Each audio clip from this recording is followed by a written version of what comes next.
Hey everybody, welcome back to the channel. Hey, we're in a new location tonight. We're in here in my little shop. My man cave, as I call it. Hadn't been able to really get in here and do very much for like a year and a half. Our youngest daughter and grandson had to stay with us for a little while, had some things going on. But they have moved out, and was able to get in here and get all my musical instruments that we had stuffed in here and everything else that was stuffed in here, and get it cleaned up and looking good. And so hopefully we're going to be doing a bunch of videos from in here from now on. Anyway, wanted to do a video of a couple of knives I told you guys that I picked up at the 127 yard sale. It's supposed to be the world's longest yard sale, been going on for several years now. But me and Miss Jenny try to go every year. It's the first weekend of August, if y'all ever get a chance to go. Runs all the way, I think, from somewhere down Dothan, Alabama, or somewhere down in there, 127. Comes all the way up through Alabama, Tennessee, Kentucky, Ohio, Michigan. Goes way up through there, y'all. But the only place we've ever been is around Kentucky. Even though we're pretty close to Ohio, we usually go and hit 127 in northern Kentucky and go south, go through Frankfort, Kentucky, and on down through that way. We haven't bought a whole bunch, but we have fun shopping. You know, if we see something that tickles our fancy and we decide we want to get it, we just pick it up and get it. Anyway, a few years ago, I don't know, it's probably 4, 5, 6 years ago, something like that. Like right at the end of the day when we were getting ready to quit, I happened to notice some old butcher knives and that laying on this fella's table, and they were in pretty rough shape. They were rusty, and they were nasty. They were in bad shape. I asked him what he wanted for them and stuff. I think I ended up paying $10 a piece for these, but after I looked at them, I knew that they were both decent quality, so I picked them up. Brought this old dude home. It is a Nichols Bros. It actually says on that stamp, on that engraving right there, warranted shear steel, Nichols Bros.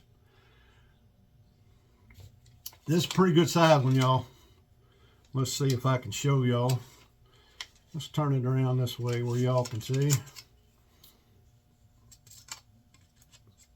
See there, y'all? That blade's like 9.5 inches. Just the cutting surface of the blade. It's a pretty good size one. Pretty neat old butcher knife.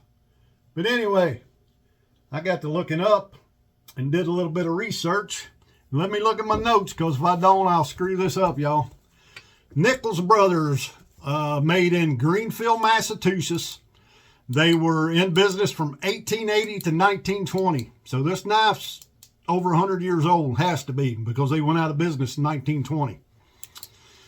Brothers Walter E. Nichols and J.H. Nichols. Notice that. I guess they put that initial on there when they made these knives. Old 5-pin, y'all. Full tang. And this sucker's got some good steel in it too. It'll get sharp right now. Anyway, their father came from Sheffield, England to work for the Russell Cutlery Company in 1840.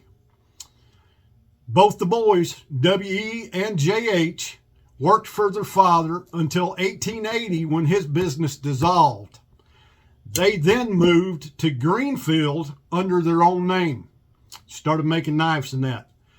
Well, later, their company, their Nichols Brothers Cutlery, evolved and actually became American Tap and Die.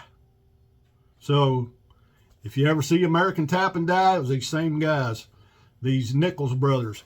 Anyway, I found that very interesting. Like I say, this thing's got the original handles on it, y'all. Got 5, appears to be brass pins in it. Full tang, like I said. Like I say, this thing, I have looked and looked and looked and looked. Miss Jenny and I both thought that I took some pictures of these. before I cleaned them up. Obviously, this one's got tons of patina. But this one is in a butcher block in the kitchen. This one gets used more than any knife that we have. I keep it pretty sharp. We use it for everything. It gets used almost daily. But this is a really great old knife, y'all. But found it at a yard sale, at the 127 yard sale, laying on a table. And this fella had a bunch of more butcher knives. He had a bunch of old hickory and some stuff like that were good knives. But this one just caught my eye. And this one caught my eye. This is a meat cleaver. And it's not a huge meat cleaver. Let's see if we can see this one.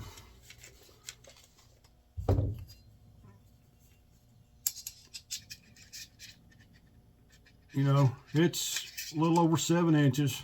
It's a little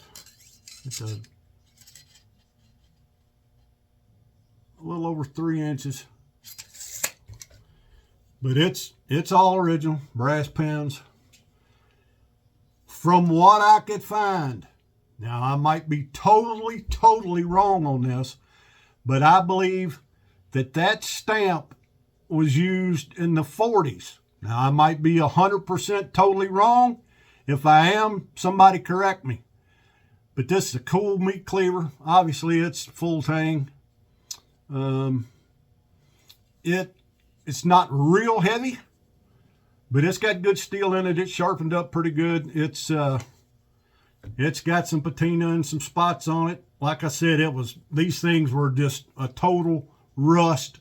I could just barely read the names on them when I picked them up at that yard sale. This one doesn't get used near as much as that Nichols, but this one get used some. Cutting up a chicken, something like that. Works good. Works good, y'all.